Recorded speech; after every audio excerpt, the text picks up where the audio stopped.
Cette vidéo intègre une collaboration commerciale avec le ministère de la Justice pour vous présenter un métier qui recrute, celui de greffier. On vous en dit plus en fin de vidéo. Le président chinois Xi Jinping est arrivé en France ce dimanche pour sa première visite officielle depuis la crise du Covid-19. Alors quels sont les enjeux de cette rencontre cruciale avec Emmanuel Macron et pourquoi fait-elle autant débat? Exceptionnellement, pendant 5 jours, Hugo prend quelques jours de repos, donc je prends le relais avec le reste de l'équipe de journalistes. On est parti pour une nouvelle plongée dans l'actualité en une dizaine de minutes. Le président chinois Xi Jinping a donc atterri à Paris ce dimanche après-midi pour sa première visite en France depuis 2019 et sa 3e depuis qu'il est devenu président de la République populaire de Chine en 2013. À noter que l'année dernière, Emmanuel Macron s'était rendu en Chine pour une visite officielle. Alors Xi Jinping a d'abord été accueilli ce dimanche par le Premier ministre Gabriel Attal. Ce lundi, il était à Paris avec Emmanuel Macron mais aussi Ursula von der Leyen, la présidente de la Commission européenne, l'une des principales instances de l'UE, et ce mardi, les deux dirigeants se rendront dans les Hautes-Pyrénées, là où Emmanuel Macron passait ses vacances chez sa grand-mère quand il était enfant. Mais alors, quels sont les enjeux de cette rencontre entre Xi Jinping et Emmanuel Macron? Déjà, il faut savoir que cette année marque le 60e anniversaire des relations diplomatiques entre la France et la Chine, et pour l'occasion d'ailleurs, une cérémonie a eu lieu ce lundi après-midi aux Invalides. Mais en dehors de cette célébration, la venue de Xi Jinping en France a pour objectif de renforcer la coopération entre la France et la Chine. Dans une tribune publiée ce dimanche dans Le Figaro, Xi Jinping expliquait vouloir, je cite, « faire progresser le partenariat global stratégique entre les deux pays ». Il disait notamment que son pays serait, je cite, « heureux d'avoir davantage de produits agricoles et cosmétiques français de qualité sur le marché chinois ». De son côté, la France espère des investissements chinois dans le secteur des technologies de pointe, comme les véhicules électriques, alors que le déficit commercial de la France vis-à-vis de la Chine a atteint les 40 milliards d'euros en 2023. Concrètement, ça veut dire que la France a dépensé 40 milliards d'euros de plus pour importer des biens de Chine qu'elle n'en a gagné en exportant vers la Chine. Mais justement, sur la question des voitures électriques, il y a un sujet qui fait débat. En fait, en septembre, Ursula von der Leyen a annoncé l'ouverture d'une enquête sur les subventions chinoises aux voitures électriques. D'après elle, je cite, « Les marchés mondiaux sont aujourd'hui inondés de voitures électriques chinoises bon marché dont le prix est maintenu artificiellement bas par des subventions publiques massives chinoises, ce qui causerait préjudice aux entreprises européennes. » Et oui, car les entreprises européennes fabriquent elles aussi des voitures électriques et peuvent avoir du mal à concurrencer les prix plus bas des voitures chinoises. Alors le ministère chinois du Commerce avait prévenu que cette enquête, largement soutenue par la France, aurait un impact négatif sur les relations économiques et commerciales entre la Chine et l'Union européenne. Et justement, en janvier, les autorités chinoises ont entre guillemets riposté en ouvrant à leur tour une enquête, cette fois-ci sur une infraction supposée à la concurrence qui cible la filière française du cognac. Cette filière est ultra dépendante de l'export et la Chine est d'ailleurs son 2e marché après les États-Unis. Pour Marc Julienne, le directeur du Centre Asie de l'Institut français des relations internationales, cette enquête est un message d'intimidation à destination de la France. Bref, ce sujet était donc au programme des discussions de ce lundi entre Xi Jinping et Emmanuel Macron, ainsi qu'avec Ursula von der Leyen, qui a rencontré le président chinois donc. Mais en dehors des relations entre la France et la Chine, quels autres sujets étaient au programme? Eh bien, les deux dirigeants avaient aussi prévu de parler des conflits internationaux et notamment de la guerre en Ukraine. Dans sa tribune publiée dans Le Figaro ce dimanche, Xi Jinping a affirmé que la Chine, je cite, n'était pas à l'origine de cette crise et qu'elle n'était pas participante au conflit. Il a aussi dit comprendre le bouleversement qu'engendre la crise ukrainienne pour les Européens et espérer que la paix et la stabilité reviendront rapidement en Europe. Cependant, la Chine est perçue comme le seul acteur capable de peser sur la Russie. En effet, depuis le début de l'invasion à grande échelle de l'Ukraine par la Russie en février 2022, la Chine est devenue le premier partenaire stratégique et commercial de la Russie et les échanges entre les deux pays ont progressé de 25% entre 2022 et 2023. La Chine est notamment devenue le principal partenaire énergétique de la Russie en important du pétrole et du gaz russe par exemple. Le président russe Vladimir Poutine est d'ailleurs attendu en mai à Pékin, la capitale chinoise. L'Élysée souhaite donc, je cite, demander à la Chine d'utiliser les leviers qui sont les siens pour faire évoluer la position russe. Pendant ces 2 jours, Emmanuel Macron et Xi Jinping devraient aussi parler du conflit qui oppose Israël au Hamas dans la bande de Gaza. Dans sa tribune publiée dans Le Figaro, Xi Jinping indiquait d'ailleurs être préoccupé par ce sujet et être pour la création d'un État palestinien indépendant. Bon alors maintenant qu'on a dit ça, pourquoi la visite de Xi Jinping est-elle critiquée? En fait, plusieurs ONG comme Human Rights Watch ont demandé à Emmanuel Macron d'évoquer les droits humains avec Xi Jinping. Ce dimanche d'ailleurs, plusieurs manifestations contre la venue de Xi Jinping ont été organisées à Paris. Environ 2000 personnes, majoritairement issues de la communauté tibétaine, se sont rassemblées pour dénoncer sa visite, alors que le gouvernement chinois contrôle la région du Tibet Chine depuis 1950. Un rassemblement de Ouïghours a aussi été organisé ce dimanche. On a déjà eu l'occasion d'en parler sur la chaîne. Il s'agit d'une minorité musulmane persécutée en Chine. Depuis 2017, plus d'1 million de Ouïghours ont été transférés dans des camps de rééducation, qui seraient en réalité des camps de travail forcé, selon plusieurs ONG internationales. D'ailleurs, en janvier 2022, l'Assemblée nationale française a adopté une résolution dénonçant leur génocide par la Chine. Pour la sociologue Dilnur Reyhan, fondatrice de l'Institut Ouïghour d'Europe, cet accueil par le président français du bourreau du peuple ouïghour est incompréhensible et un encouragement pour que la Chine continue ses crimes jusqu'au bout. Enfin, ce lundi, l'ONG Reporters sans frontières a organisé une action pour protester contre la visite de Xi Jinping, alors que 119 journalistes sont détenus par le régime chinois, selon ces chiffres. Voilà donc pour les enjeux de la visite de Xi Jinping en France, qui se rendra ensuite en Serbie, puis en Hongrie du 8 au 10 mai. On suivra ça. Je vous laisse avec Léa pour les actualités en bref. Merci Blanche et bonjour à tous. On commence avec cette actu. Israël a commencé ce lundi à évacuer temporairement près de 100 000 personnes qui se trouvaient à l'est de Rafah, la ville la plus au sud de la bande de Gaza, qui abrite 1,2 million de Palestiniens, soit la moitié de la population de Gaza, selon l'ONU. Les populations concernées sont appelées à rejoindre des zones humanitaires, des recommandations envoyées via des appels de l'armée israélienne, mais aussi des SMS, des messages vocaux ou encore des cartes géographiques leur expliquant où se rendre. Alors, plusieurs organisations sont opposées à cette opération, dont l'agence de l'ONU, l'UNRWA, qui est chargée d'aider les réfugiés palestiniens. Elle a annoncé son intention de rester sur place et a déclaré, je cite, qu'une offensive israélienne à Rafah signifierait davantage de souffrance et de mort parmi les civils. Depuis plusieurs mois, l'armée israélienne veut rentrer dans la ville de Rafah, qu'elle considère être le dernier bastion du Hamas dans la bande de Gaza. Parallèlement à ça, les négociations entre le Hamas et Israël ont pris fin ce dimanche sans qu'un accord soit trouvé, comme l'a annoncé le premier ministre israélien Benyamin Netanyahou. Les deux camps continuent de camper sur leur position, s'accusant mutuellement d'empêcher toute trêve. À noter par ailleurs que Benyamin Netanyahou a annoncé la fermeture de la chaîne qatari Al Jazeera suite à un vote unanime de son gouvernement. Le média est accusé par Israël d'être un organe de propagande du Hamas. La chaîne a nié ces accusations et a dénoncé une censure. Deuxième actu, en France, plusieurs blocages ont eu lieu dans des lycées afin de soutenir la cause palestinienne et les universités déjà mobilisées. Ces actions font suite à l'appel de l'Union syndicale lycéenne qui, ce vendredi, avait appelé au blocus des lycées partout en France ces lundis et mardis. De son côté, le président de la République Emmanuel Macron s'est exprimé dans le journal La Tribune dimanche et a condamné, je cite, avec la plus grande fermeté ces mouvements qui empêchent le débat, selon lui. Il s'est dit favorable à l'évacuation des manifestants par les forces de l'ordre dans les universités bloquées à la demande des établissements. Troisième actu, le gouvernement a lancé ce lundi des assises de lutte contre l'antisémitisme, donc la hausse des violences à l'égard des personnes juives. Plusieurs associations de lutte contre le racisme, comme la LICRA ou des représentants de cultes, ont été conviés ce lundi par la ministre chargée de la lutte contre les discriminations, Aurore Berger. Le but de ces assises, selon le gouvernement, c'est de reconnaître l'antisémitisme tel qu'il est et trouver des solutions afin de lutter face à ce phénomène. Faut savoir que le nombre d'actes antisémites a presque quadruplé en 2023 en France, avec 1676 actes recensés selon les chiffres du ministère de l'Intérieur et du CRIF. Cette hausse a notamment été observée depuis l'attaque du 7 octobre du Hamas contre Israël et la riposte d'Israël à Gaza. Selon une enquête de l'IFOP, 35% des 18-24 ans ont le sentiment qu'il est normal de s'en prendre à des juifs en raison de leur soutien à Israël. Quatrième actu, toujours en France, 2 hommes ont été tués par balle ce dimanche à Sevran, en Seine-Saint-Denis. Les victimes étaient connues des services de police pour violence et trafic de stupéfiants et le ou les suspects ont pris la fuite et n'ont pas été retrouvés. En tout cas, une enquête a été ouverte pour homicide volontaire en bande organisée. Les 2 hommes ont été tués à quelques kilomètres du lieu d'une autre fusillade ce vendredi qui a fait 1 mort et 6 blessés. Pour l'instant, il n'y a aucun lien entre les 2 affaires selon les autorités, mais ces règlements de compte s'inscrivent dans un contexte de guerre entre groupes criminels. Selon la préfecture de police, ces fusillades seraient liées aux opérations Place Net XXL pour lutter contre le trafic de drogue dans plusieurs villes de France, dont Toulouse, Marseille et donc Sevran. Cinquième actu, plusieurs milliers de personnes ont manifesté ce dimanche en France pour dénoncer la montée de la transphobie, donc la discrimination et la haine envers les personnes transgenres. L'objectif de ces manifestations était également de défendre le droit à disposer librement de son corps. Parmi les revendications des manifestants, il y a notamment l'abandon d'une proposition de loi qui est portée par le groupe de droite Les Républicains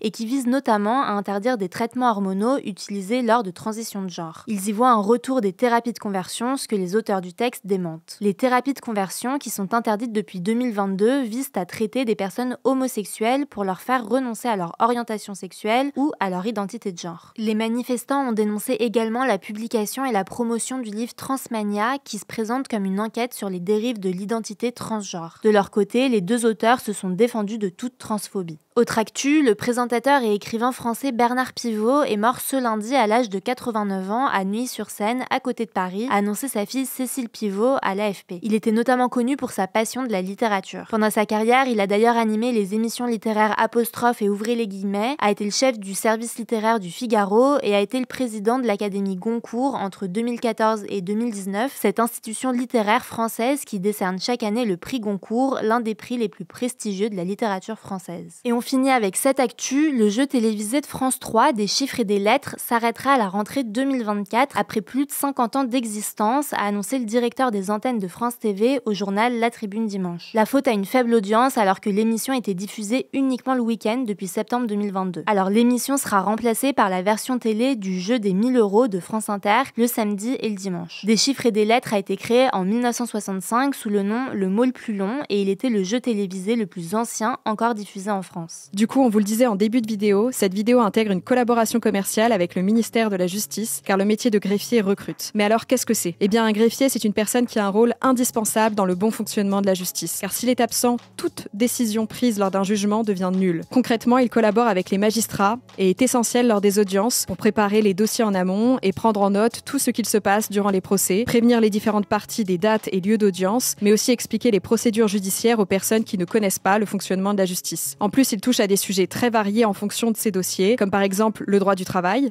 le droit pénal lié à la criminalité ou encore le droit de la famille, mais pas que. Alors si on vous en parle aujourd'hui, c'est parce que 1800 postes vont être créés d'ici 2027 et que les inscriptions au concours sont justement ouvertes jusqu'au 15 juillet prochain. En plus, après le concours, les futurs greffiers suivent une formation rémunérée pendant 18 mois à l'École nationale des greffes de Dijon avec plusieurs stages. Alors si vous souhaitez en savoir plus, le lien est disponible dans la description. Merci beaucoup Léa pour les actualités en bref. Comme je vous le disais, donc cette semaine, Hugo est absent, mais il revient la semaine prochaine. Merci pour votre confiance, n'hésitez pas à vous abonner si ce n'est pas déjà fait. Prenez soin de vous et à demain.